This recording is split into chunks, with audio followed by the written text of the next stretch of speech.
4 व्यवस्था तंत्र। आ चेप्टरनी अंदर आपणे આગળના લેક્ચરની અંદર ભણ્યા કે કેન્દ્રીકરણ અને વિકેન્દ્રીકરણ બંને વિશે થોડીક માહિતી મેળવી।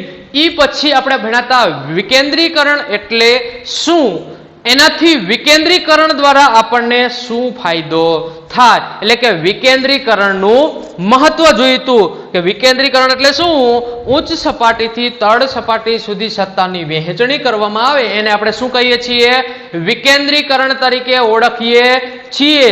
એ વિકેન્દ્રીકરણ કરવાથી આપણે ત્વરિત નિર્ણય લઈ શકાય, કર્મચારીના જે અધિકારીઓ છે, સંચાલકો છે, એના કાર્યભારમાં ઘટાડો થાય, કર્મચારીઓ અભિપ્રેરિત થશે એટલે કે પોતે જાતે પ્રોત્સાહિત થાય અને પોતાનામાં સંચાલક પ્રતિભાનો વિકાસ કરી શકાય, સંવાદિતા ભર્યું વાતાવરણનું નિર્માણ થાય, અસરકારક અંકુશ ગોઠવી શકાય છે, આવા બધા ફાયદા થાય છે।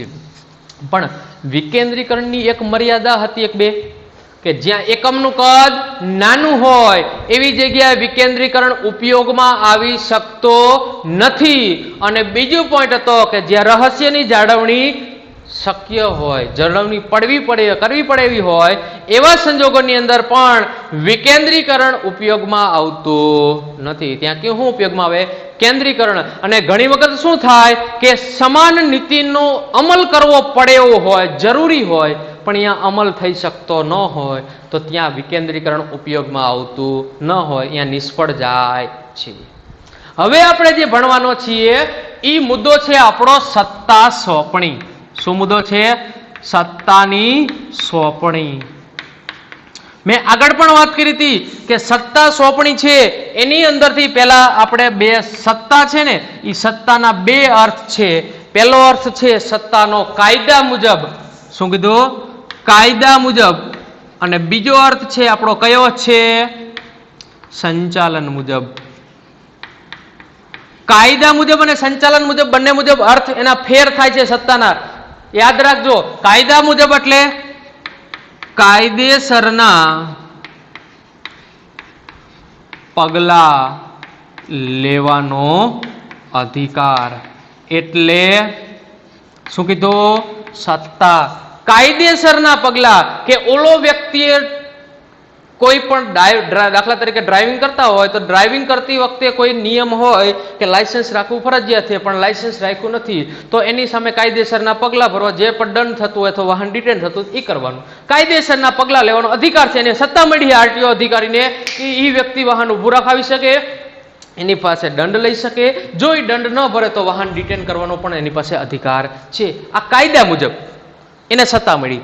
પણ સંચાલન મુજબ સત્તા એટલે શું, તો કે યોગ્ય નિર્ણય લેવાનો, યોગ્ય નિર્ણય લેવાનો અને તેનો અમલ થાય તે જોવાનો અધિકાર। શું કીધું કે કાયદા મુજબ અલગ વ્યાખ્યા છે, સંચાલન મુજબ કે આપણે જે નિર્ણય લીધો એ યોગ્ય નિર્ણય લેવાનો, એની માટે મને સત્તા મળી। દાખલા તરીકે બીએ કેવી રીતે ભણાવવું, બીએ ની સત્તા મને મળી હોય તો બીએ ભણાવવા વિશેનો હું યોગ્ય નિર્ણય લઈ શકું અને તેનો અમલ થાય, યોગ્ય રીતે એનો શું થાય, અમલ, કે હું બીએ સારી રીતે ભણાવું, એનો અમલ થાય એ જોવાનો જે અધિકાર છે એને સત્તા કહે છે। હવે સત્તા સોંપણી એટલે શું, કે યોગ્ય નિર્ણય લેવાનો અને એનો અમલ થાય તે જોવા માટેના જે અધિકાર, જે સત્તા આપવામાં આવે, સત્તાની સોંપણી કરવામાં આવે એને આપણે શું કહીએ, સત્તા સોંપણી કહીએ છીએ। આ વ્યાખ્યાની અંદર આપણે શું કીધું, સત્તાની સોંપણી કરવી એને સત્તા સોંપણી તરીકે ઓળખીએ છીએ। લુઈસ એલન, એક સંચાલન શાસ્ત્રી હતા, આપણે આગળ જાણ્યું હતું, એ લુઈસ એલન એને સત્તા સોંપણીની વ્યાખ્યા આપી કે સત્તા સોંપણી એટલે શું, તો કે સંચાલકને મળેલી સત્તામાંથી, સંચાલકને મળેલી સત્તામાંથી વિધિસર રીતે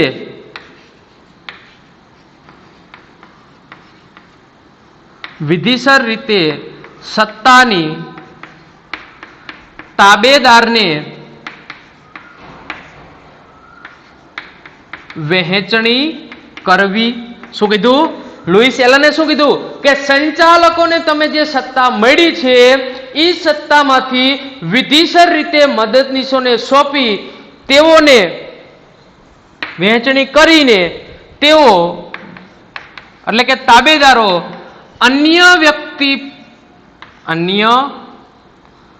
વ્યક્તિના સહકારથી ઈ પ્રવૃત્તિ પાર પાડે. એટલે કે સહકારથી કાર્યનો અમલ કરે તેને સત્તા સોંપણી કહે છે. કે સંચાલકો પાસે જે સત્તા હતી એમાંથી અમુક સત્તા વિભાગીય અધિકારીને આપી, વિભાગીય અધિકારીને મળેલી સત્તામાંથી એને તાબેદારને આપી, એટલે કે સુપરવાઇઝર, નિરીક્ષક, ફોરમેનને આપી, એમાંથી એને કર્મચારીઓને આપી. એટલે સંચાલકને મળેલી સત્તામાંથી વિધિસર રીતે સત્તા તાબેદારોને આપતા ગયા આગળ અને એની વહેંચણી કરી અને તેઓ એટલે કે જે વ્યક્તિને સત્તા મળી તેઓ અન્ય કર્મચારીઓ અન્ય વ્યક્તિના સહકારથી અન્ય વ્યક્તિને સાથે લઈને પોતાનું જે કાર્ય છે એનો અમલ કરે, દેખરેખ રાખી એને કાર્યને પાર પાડે, એને આપણે શું કહીએ છીએ? સત્તા સોંપણી કહીએ છીએ. હવે આપણે જે ભણવાના છીએ સત્તા સોંપણીનું મહત્વ. કે સત્તા સોંપણીથી જો સત્તા સોંપણી અને વિકેન્દ્રીકરણ વચ્ચે બહુ ડિફરન્સ નથી, બહુ લાંબો ફેર નથી. સત્તા સોંપણીની અંદર પણ સત્તાની વહેંચણી જ કરીએ ઉચ્ચ સપાટીથી તળ સપાટી સુધી, અને વિકેન્દ્રીકરણની અંદર પણ સત્તા અને વિકેન્દ્રીકરણની અંદર પણ શું કરીએ આપણે? ઉચ્ચ સપાટીથી તળ સપાટી સુધી સત્તાની વહેંચણી જ કરીએ. બંને વચ્ચે બહુ ડિફરન્સ નથી. ઘણી વખત બંનેની અંદર પણ આપણે મુદ્દાની અંદર આડેવડા થાય તો વાંધો નથી, બરોબર? એક જ સરખો આવે. પહેલો જ મહત્વ એનો ફાયદો, સત્તા સોંપણીથી શું ફાયદો થાય? તો પહેલું જ કીધું કાર્યક્ષમ સંચાલન. સત્તા સોંપણી કરવાથી શું થશે? આપણું જે સંચાલન હશે ને એ સંચાલન સારું બનશે, કાર્યક્ષમ બનશે, યોગ્ય બનશે. કેમ યોગ્ય થાય? કે આપણે જુદા જુદા વ્યક્તિઓને કહી દીધું કે તારે આ પ્રવૃત્તિ કરવાની, તારે ઓલી પ્રવૃત્તિ કરવાની, બીજાને કીધું તારે ત્રીજી પ્રવૃત્તિ, ચોથાને કીધું તારે ઓલી પ્રવૃત્તિ કરવાની, જેના કારણે વ્યક્તિઓ વચ્ચે કામની વહેંચણી કરવામાં કોઈ પ્રોબ્લેમ ઊભો થશે નહીં. દરેક વ્યક્તિ પોતાના ઇન્ડિવિજ્યુઅલ કામ કરશે અને બધા વ્યક્તિ પોતપોતાનું કામ કરે સારું જવાનું છે.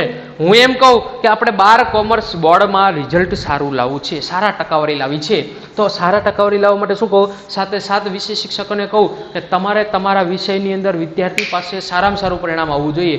બીએનું, ઇકો, એસપી, ઇંગ્લિશ બધાનું સાથે સાત વિષયનું રિઝલ્ટ સારું આવે તો અલ્ટિમેટલી 12 કોમર્સનું રિઝલ્ટ સારું આવવાનું છે કે નથી આવવાનું?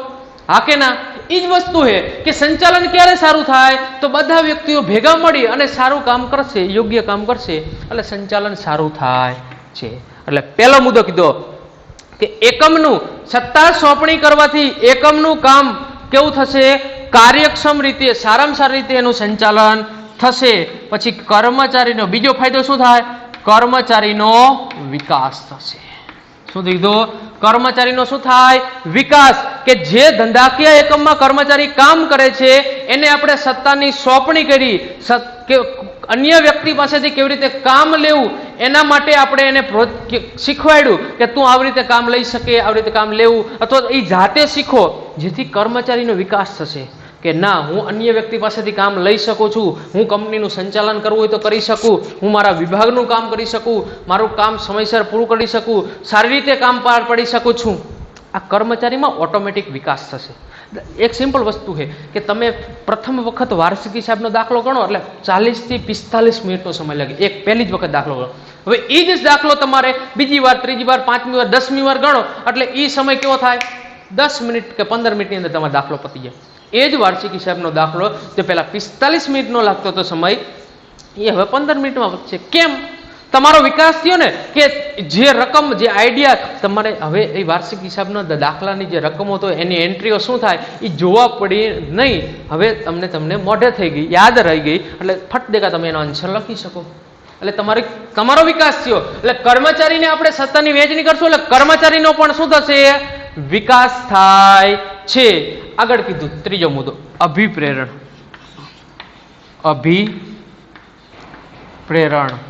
જો ઓલાની જેમ જ આવ્યું કે કર્મચારી જાતે પ્રોત્સાહિત થશે કે મને સંચાલકોએ મારા ઉપર વિશ્વાસ રાખી, મારા ઉપર ધ્યાન રાખી, મારા ઉપર કોન્ફિડન્સ રાખ્યો છે કે મને આ કામ કરતા આવડશે, એટલે કર્મચારીઓ જાતે પ્રોત્સાહિત થશે કે મારે આ કામ સારામાં સારી રીતે યોગ્ય રીતે પાર પાડવું જોઈએ, જેથી સંચાલકો મને વધુને વધુ લાભ આપે, યોગ્ય લાભ આપશે, જેનો લાભ હું મેળવી શકું. ત્રીજો મુદ્દો, ચોથો મુદ્દો વિશિષ્ટીકરણનો લાભ. શું કીધું? વિશિષ્ટીકરણનો લાભ મળે. ધંધાકીય એકમની અંદર દરેક કર્મચારી છે ને એની પાસે કોઈને કોઈ વિશિષ્ટ આવડત હોય. આપણે એમ કે ક્લાસમાં 60 જણા બેઠા છો તો 60 જણામાંથી દરેકને કંઈક યુનિક હોય. કોઈને ભણવામાં રસ હોય, કોઈને રમતમાં રસ હોય, કોઈને ડાન્સમાં રસ હોય, કોઈને બોલવામાં રસ હોય, કોઈને પિક્ચર જોવાનો રસ, દરેકનો અલગ વ્યૂ હોય, દરેકનો અલગ વ્યૂ પોઈન્ટ હોય, દરેકની વિચારસરણી અલગ હોય, રસની પસંદગીની વસ્તુ અલગ હોય.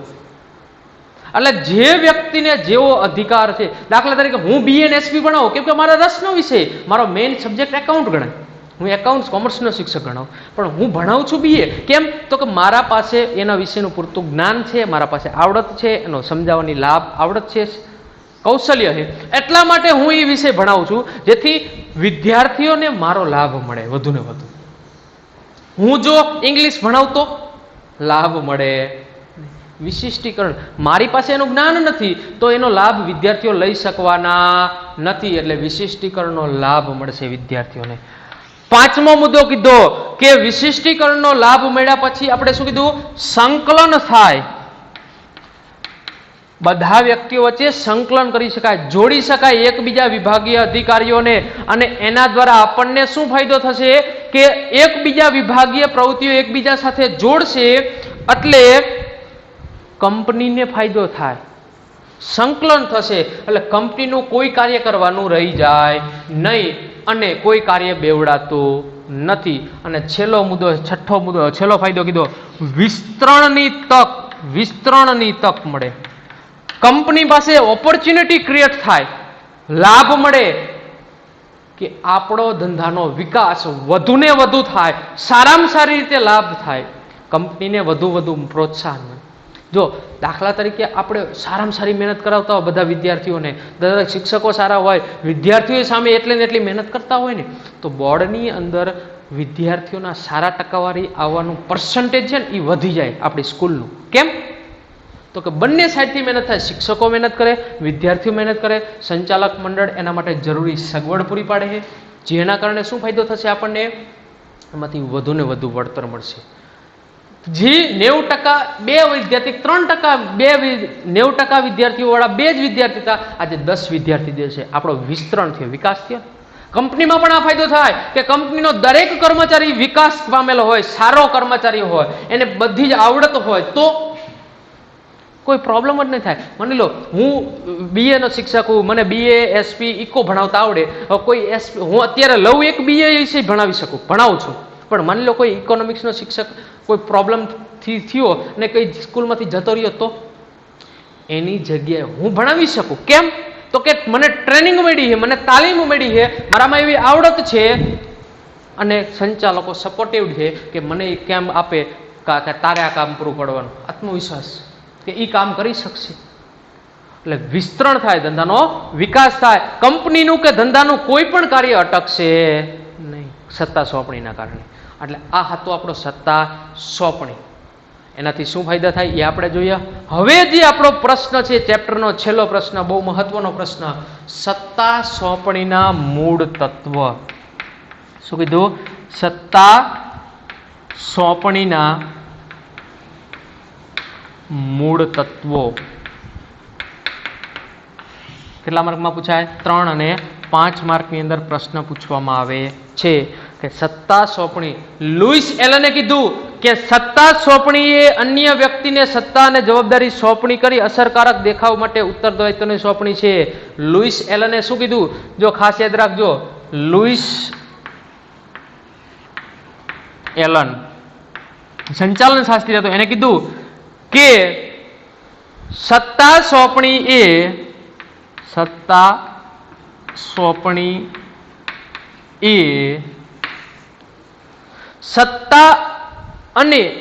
સોંપણી એ અન્ય વ્યક્તિને, શું કીધું? સત્તા સોંપણી એ અન્ય વ્યક્તિને સત્તા અને જવાબદારીની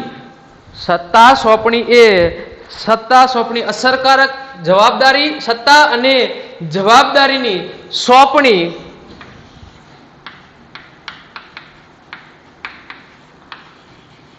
અસરકારક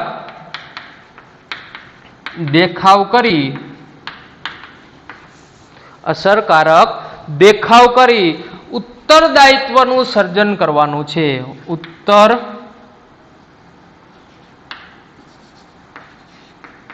ઉત્તરદાયિત્વનું સર્જન કરવાની છે.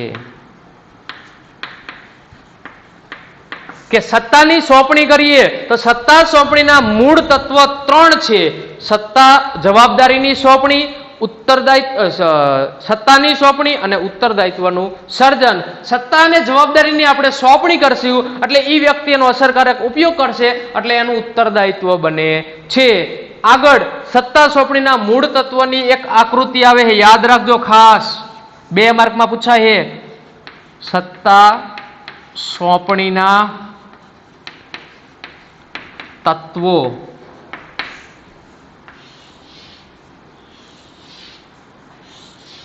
3 તત્વ છે: જવાબદારી, સત્તા, ઉત્તરદાયિત્વ. યાદ રાખજો, જવાબદારીની સોંપણી થાય. શું થાય? જવાબદારીની સોંપણી થાય, સત્તાની પણ સોંપણી થાય, પણ ઉત્તરદાયિત્વનું સર્જન થાય. શું કીધું? સર્જન થાય. આકૃતિ પૂછાય. આપણે જો, મેં તો ખાલી સોંપણી સર્જન લખ્યું, અહીંયા લખવાનું જવાબદારીની સોંપણી, સત્તાની સોંપણી, ઉત્તરદાયિત્વનું સર્જન. આપણે ડિટેલમાં લખવાનું, મેં શોર્ટમાં લખ્યું છે. બરોબર. હવે જે વસ્તુ છે, આપણે આના 3 ઉત્તરદાયિત્વના તત્વો કેટલા છે?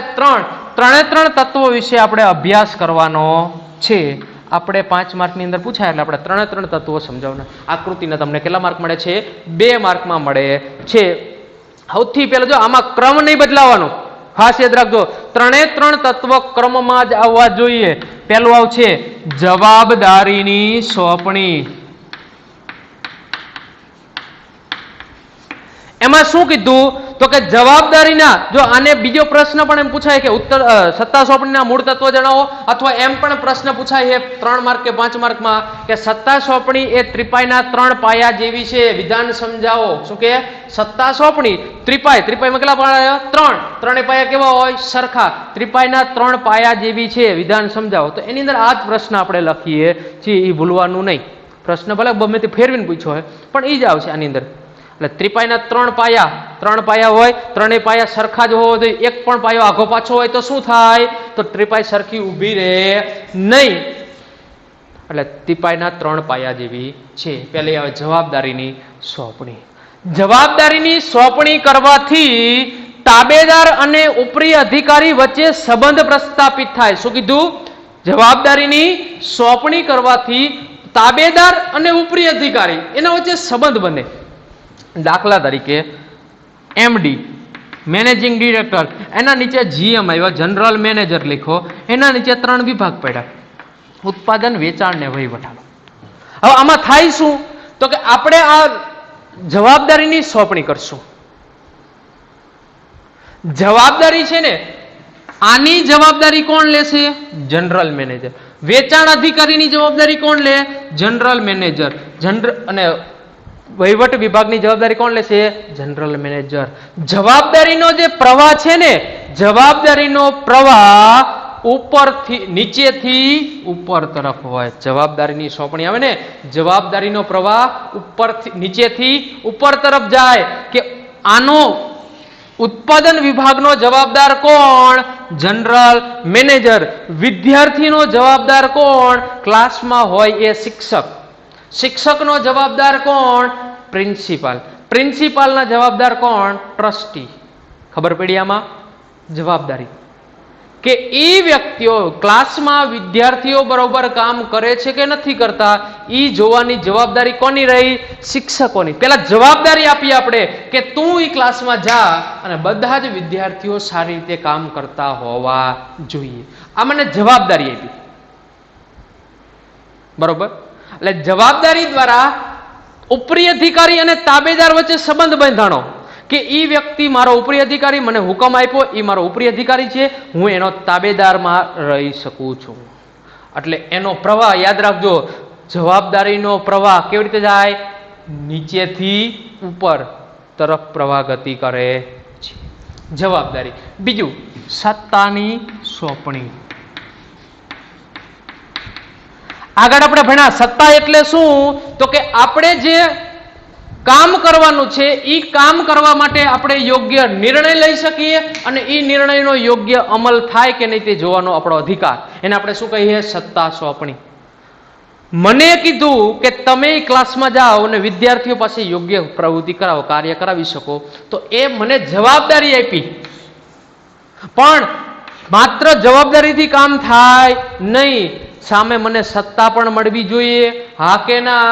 મને કીધું કે તમારે ક્લાસમાં જવું અને વિદ્યાર્થીઓ પાસે આ વિષયનું હોમવર્ક કે ક્લાસ વર્ક કરાવવું, તો મને એ વિષયની સત્તા પણ મળવી જોઈએ, તો જ હું ક્લાસમાં જઈ શકું. હું તમારું 12મા ધોરણનો BA ભણાવતો હોય તો હું એમ કહી શકું આયોજનના લક્ષણો કાલે પાકા કરીને આવજો, હું પૂછીશ, આવડવા જોઈએ. આ મને સત્તા મળી કે મારા વિષયનું રિઝલ્ટ સારું આવે, યુગ વધુ મહેનત કરે, એટલા માટે હું એ પ્રશ્ન તૈયાર કરાવું તમને. આ વાત ફાઇનલ. સત્તા છે તો હું જવાબદારી નિભાવી શકીશ ને. એટલે સત્તા સોંપણી એટલે શું? યોગ્ય નિર્ણય લઈ શકું, એનો અમલ કરે છે કે નથી કરતા એ જોવાનો મારો અધિકાર મને મળ્યો, એને સત્તા સોંપણી કહીએ છીએ. સત્તા અને જવાબદારી છે ને એ એક સિક્કાની બે બાજુ છે. આગળ આપણે વિધાન પણ આવશે. સત્તા અને જવાબદારી છે એ સત્તા અને જવાબદારી જોડિયા બાળક સમાન છે. જ્યાં સત્તા ત્યાં જવાબદારી, જ્યાં જવાબદારી ત્યાં સત્તા હોય જ, અને બંને સમકક્ષ હોવી જોઈએ. જેટલી સત્તા એટલી જવાબદારી, જેટલી જવાબદારી એટલી સત્તા હોવી જોઈએ. બંને વધુ ઓછી ન હાલે. મને કીધું કે તમારે BA નું ભણાવવાનું, આ મને સત્તા મળી અને એમાં સારું રિઝલ્ટ લાવવાની જવાબદારી પણ તમારી, તો અમારે જવાબદારી એમાં મતલબ BA માં મને એમ આ મને સત્તાય BA ની મળી, જવાબદારી BA ની મળી. હવે બીજું ઉદાહરણ એવું આપું કે જેમાં સત્તા વધુ હશે. મને એમ કે તમારે BA અને SP બે ભણાવવાનું. શું ભણાવવાનું? BA અને SP બંને ભણાવવાની. સત્તા બે વિષયની મળી, પણ જવાબદારી કે BA નું રિઝલ્ટ સારું હોવું જોઈએ, SP નું જે થવું થાય. જવાબદારી કે નહીં આવી એકની તો ચાલે નહીં, કેમ કે હું જવાબદાર સત્તાનો દુરુપયોગ કરીશ. જો મને સત્તા વધુ મળશે તો હું દુરુપયોગ કરીશ. કેમ દુરુપયોગ કરીશ? તો કે BA મારી જવાબદારી આવે ને તો એમાં વધુ મહેનત કરાવીશ વિદ્યાર્થીઓને, SP વિષયમાં મહેનત ઓછી કરાવીશ. કેમ કે જો BA માં ફેલ થશે ને તો મારી રિસ્પોન્સિબિલિટી આવશે, મને પૂછ છે. પણ સત્તા મને BA ની SP ની મળી, જવાબદારી નથી મળી, તો SP માં રિઝલ્ટ ઓછું આવશે તો મને કોઈ પ્રોબ્લેમ થશે નહીં. એટલે સત્તાનો મેં શું કર્યો કહેવાય? દુરુપયોગ. હવે એનાથી ઉલટું, સત્તા જેટલી મેળવી એના કરતા જવાબદારી વધુ હોય. બે વિષયની જવાબદારી, મને એમ કે તમારે BA ભણાવવાનું, પણ સત્તા તમને જવાબદારી બે વિષયની, BA ની ને SP ની બેની. SP માં રિઝલ્ટ સારું આવવું જોઈએ અને BA માં રિઝલ્ટ સારું આવવું જોઈએ. આ બંને શક્યતા. હું ભણાવતો હોય એક વિષય BA તો BA માં રિઝલ્ટ સારું આવશે, એમાં નો ડાઉટ, પણ SP ભણાવતો જ નથી તો એમાં રિઝલ્ટ કેવી રીતે ઊંચું લાવી શકું? એની મને સત્તા નથી કે એનું હોમવર્ક હું આપી શકું. હું હોમવર્ક આપીશ, વિદ્યાર્થી નહીં જ કરે. કેમ? તો કે એનો વિષય શિક્ષક હું નથી, એટલા માટે. એટલે કીધું કે સત્તા અને જવાબદારીનું પ્રમાણ સમન્વય હોવું જોઈએ, સરખું હોવું જોઈએ. સત્તા કે જવાબદારી વધુ ઓછી હોવી જોઈએ નહીં, બંનેનું પ્રમાણ સરખું જ રાખવાનું. તો જ પ્રવૃત્તિ કરશે, તો જ કાર્ય સારી રીતે પાર પાડી શકાય. અને ત્રીજું તત્વ છે આપણું ઉત્તરદાયિત્વ.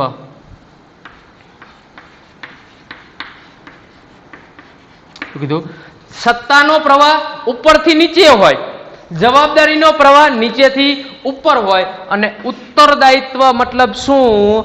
તો કે તાબેદાર દ્વારા થયેલા કાર્યનો, શું કીધું? તાબેદાર દ્વારા થયેલા કાર્યનો ઉત્તર આપવા માટે તરતનો ઉપરી અધિકારી જવાબદાર છે, જેને આપણે ઉત્તરદાયિત્વ કહીએ છીએ. બીઓડી, એમડી, 3 પાર્ટ પડ્યા: ઉત્પાદન અધિકારી, વેચાણ અધિકારી, વહીવટ અધિકારી, ઉત્પાદન વિભાગના 2 વિભાગ, ખરીદ અધિકારી અને ઉત્પાદન વિભાગ. અહીંયા હિસાબ અધિકારી છે. હિસાબ અધિકારીના નીચે 2 છે, એક એકાઉન્ટન્ટ છે અને એક નાણાં અધિકારી. હવે યાદ રાખજો ખાસ, ઉત્તરદાયિત્વ એટલે શું? તાબેદાર, આ ઉત્પાદન અધિકારીનો તાબેદાર ખરીદ અધિકારી થાય ને, તાબેદાર દ્વારા થયેલા કાર્યનો ઉત્તર આપવા માટે કોણ જવાબદાર છે? ઉપરી અધિકારી જવાબદાર છે, જેને ઉત્તરદાયિત્વ કહેવાય. ઉત્તર આપવાનું તત્વ, દાયિત્વ. આપણને એમ થાય આ તો ખોટું કહેવાય ને, ખરીદ અધિકારી ભૂલ કરે તો જવાબદારી કોની? ઉપરી અધિકારીની. હા, એની જ આવે. વિદ્યાર્થીઓ ફેલ થયા બીએમાં તો એની જવાબદારી કોની આવે? વિષય શિક્ષક એટલે કે રવિ લકુમની આવશે કે શા માટે ફેલ થયા, મેં સારું નહોતું ભણાવ્યું, શું પ્રોબ્લેમ હતો, એનો ઉત્તર આપવા માટે તમે તો બંધાયેલા જ છો, તમે અલગ વસ્તુ, પણ એના ઉપરાંત મારો પણ જવાબદારી આવે કે તમે એના ઉપર પૂરતું ધ્યાન ન રાખ્યું હોય તો ને. અને કેવો ઉત્તરદાયિત્વ કે માની લો જો જવાબદારીને સત્તા આપી દઈએ, આ ઉત્પાદન અધિકારી છે, આને કહી દીધું કે તારે ખરીદીનું સંપૂર્ણ જવાબદારી તારી. હવે એ કંઈક ગોલમાલ કરીને જતો રહ્યો એટલે એમ ન કહીએ કે ઉત્પાદન અધિકારી મેં તો સત્તાની જવાબદારી એને આપી દીધી, હવે એ જવાબદાર હું થોડોક જવાબદાર છું, એવું ચાલે નહીં. પણ એને સત્તાને જવાબદારી ખરીદ અધિકારીને કોને આપી છે? ઉત્પાદન અધિકારીએ. તો તે સત્તાને જવાબદારી આપી તો એનો ઉપયોગ કેવી રીતે કરે છે એ જોવાની જવાબદારી પણ તારી આવે કે ન આવે? આવશે. બરોબર ને? કે જો જેને સત્તાને જવાબદારી આપી છે એ વ્યક્તિ જ એના માટે જવાબદાર ગણાય છે, એટલે એનો ઉપયોગ કેવી રીતે કરે છે એ પણ જોવાની જવાબદારી કોની આવે? ઉત્પાદન અધિકારીની જ આવે. એટલે જવાબદારી કે સત્તાની સોંપણી કરે એટલે એ વ્યક્તિ છૂટો થઈ જતો નથી. યાદ રાખજો, ઉત્તરદાયિત્વનો પ્રવાહ પણ નીચેથી ઉપર તરફ જાય. આ વ્યક્તિ ભૂલ કરે તો જવાબદાર આ, ઉત્પાદન અધિકારી ભૂલ કરે તો જવાબદાર એમડી, એમડી ભૂલ કરે તો જવાબદાર બીઓડી, સંચાલક મંડળ. સંચાલક મંડળ ઉપર કોઈ આવે? કોણ આવે? શેર હોલ્ડર, એના સાચા માલિકો. આને પૂછીએ કે ત્યાં શું કર્યું, એનો ઉત્તરદાયિત્વ સત્તા શેર હોલ્ડરે બીઓડીને આપી છે, જવાબદારી બીઓડીને આપી છે, તો એને પૂછવાનું તત્વ પણ શેર હોલ્ડરનું છે કે ત્યાં શું કર્યું. ઉદાહરણ લઈએ કે હિસાબી અધિકારીએ એકાઉન્ટ લખવાની જવાબદારી આપી, એકાઉન્ટન્ટને આપી. હવે જો એકાઉન્ટ હિસાબો લખવામાં કઈ ગોટાળો કરે છે, કોઈ ભૂલ કરે છે, તો એનું ઉત્તર કોણ આપશે? હિસાબી અધિકારી. એટલે કે ઉત્તરદાયિત્વ એનું હિસાબી અધિકારી છે. સત્તા સોંપણીના 3 તત્વ: જવાબદારીની સોંપણી, સત્તાની સોંપણી અને ઉત્તરદાયિત્વની સોંપણી. આ હતું આપણું ચેપ્ટર નંબર 4. આમાં શું શું ભણ્યા? ખાલી એક વખત પ્રશ્ન રિવિઝન કરીએ. પહેલા વ્યવસ્થા તંત્ર ભણ્યા, એનો અર્થ ભણ્યા, પછી વ્યવસ્થા તંત્રનો ખ્યાલ ભણ્યા, પછી વ્યવસ્થા તંત્રના લક્ષણો ભણ્યા, પછી વ્યવસ્થા તંત્રની પ્રક્રિયા તબક્કા ભણ્યા, પછી વ્યવસ્થા તંત્રના કુલ 5 પ્રકાર: રૈખિક, કાર્યાનુસાર, શ્રેણિક, વૈદિક અને અવૈદિક. એના પછી ભણ્યા વિકેન્દ્રીકરણ અને કેન્દ્રીકરણ. એ પૂરું કર્યા પછી વિકેન્દ્રીકરણનું મહત્વ ભણ્યા, પછી ભણ્યા સત્તા સોંપણીનું મહત્વ, અને પછી છેલ્લો પ્રશ્ન આપણે ભણ્યા અત્યારે સત્તા સોંપણીના મૂળ તત્વ. ખબર પડી? આ ચેપ્ટર ટોટલ આપણા 10 માર્કનું છે. ચેપ્ટર ઇઝી છે અને સારામાં સારા માર્ક મેળવી શકાય એવું ચેપ્ટર છે.